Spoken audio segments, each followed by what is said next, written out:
Hello, trumpet players, and welcome back to episode 3 of Learning Second Trumpet Excerpts. My name is Anthony Prisk, and I play second trumpet in the Philadelphia Orchestra, and I also teach at the Peabody Institute and Temple University.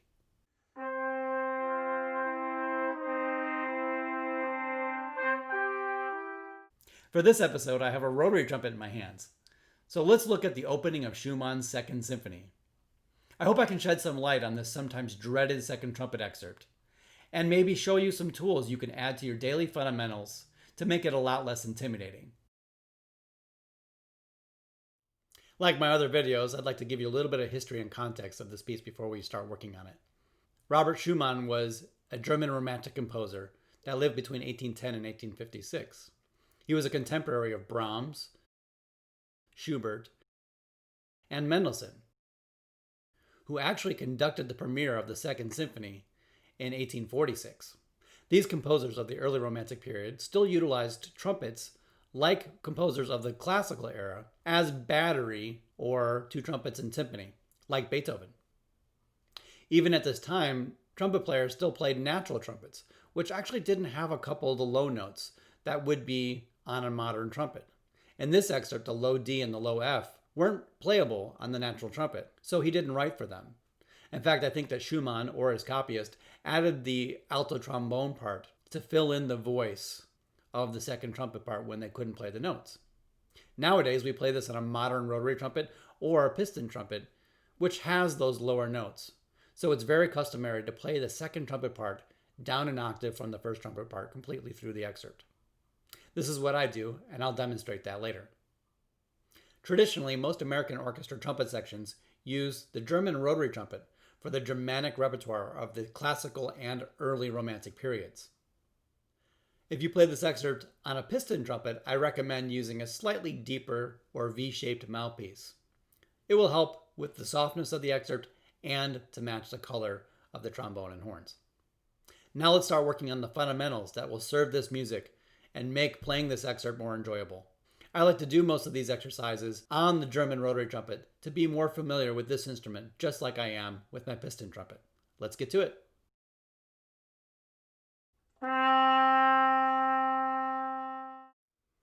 The first long tone exercise I'd like to show you will help you to find a much more resonant tone in your lower register and lower dynamics. I like to think of this exercise like a great stereo system. No matter how loud or how soft you make the speakers, it'll still sound the same. The intonation will stay the same, the sound quality will stay the same, but the volume will change.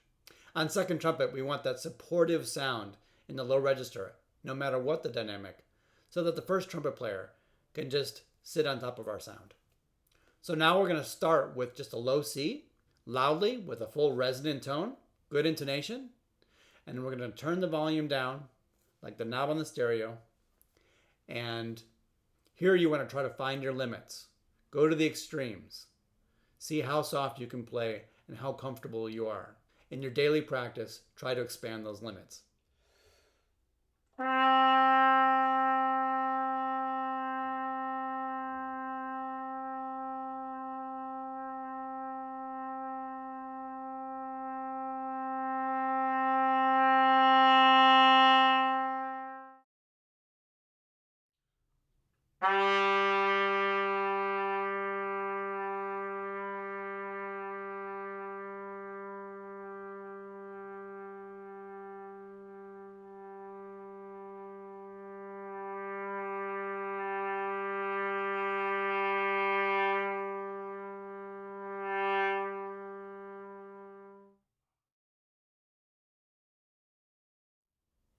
Now that we've discovered our limits and found that supportive sound in the low register, let's talk about some comfort and control. In my daily warm-up routine, I like to use the Sachs Daily Fundamentals for the Trumpet.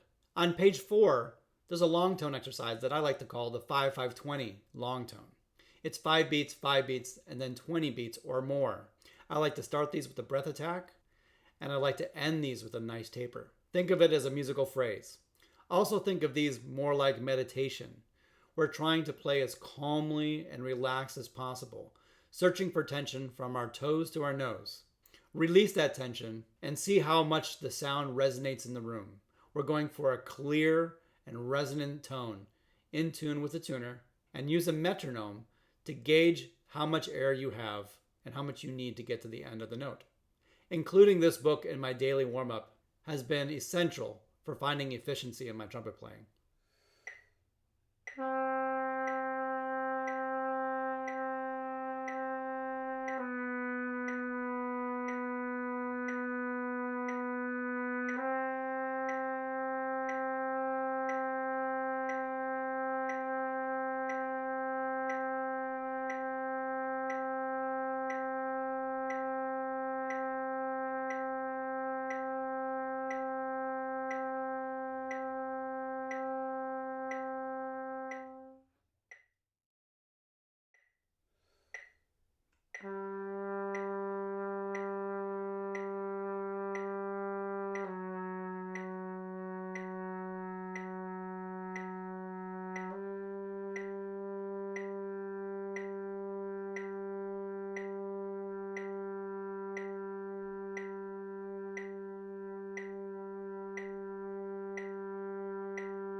Staying relaxed like the long tones, I also like to expand on this idea and use page 5, the low to mid-range intervals. I'll experiment adding some tongue to exercise number 4 on page 5. This will help me find the tongue position for these low register notes.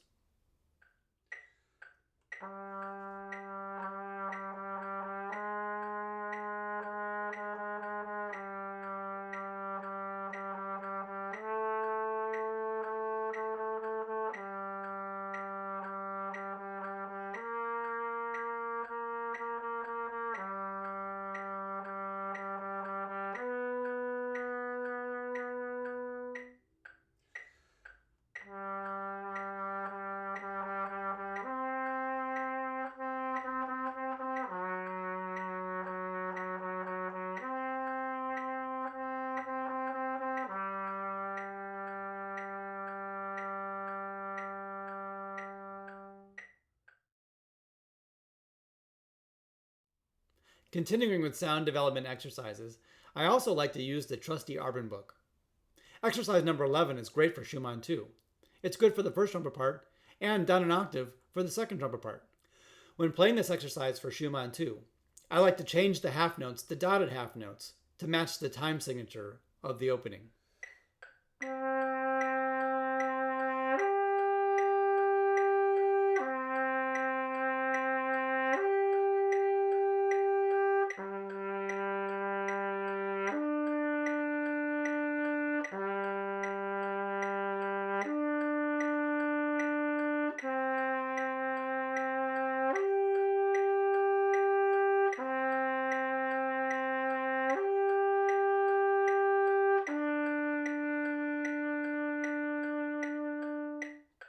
Now I'm going to play Arbans Slurring 11 with some 16th note subdivision so I understand the placement of the 16th note within the good sound we're making.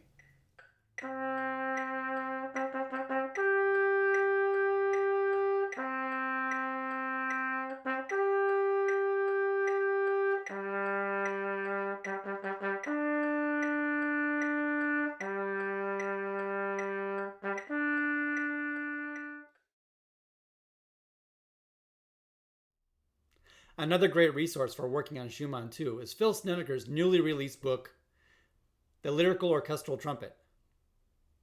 The Schumann 2 Etude is great for learning the context of this excerpt, and if you play it down an octave, it works great for the second trumpet part.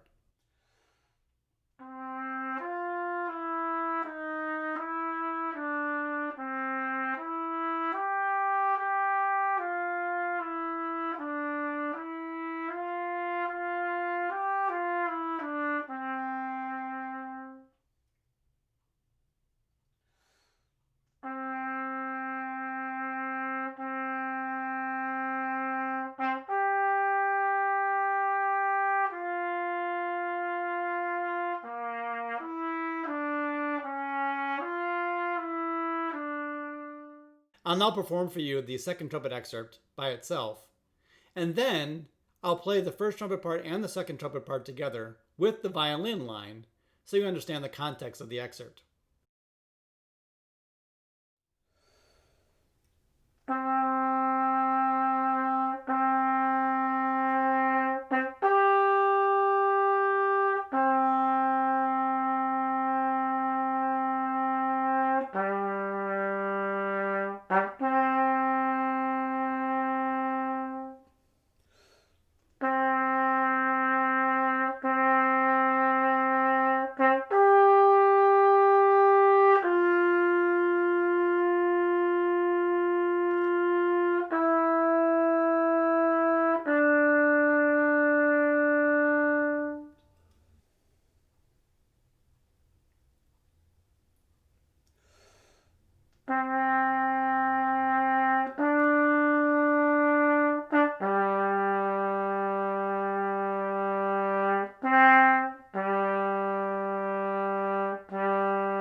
I hope you've enjoyed this tutorial. Please subscribe to my channel and join me for the next one.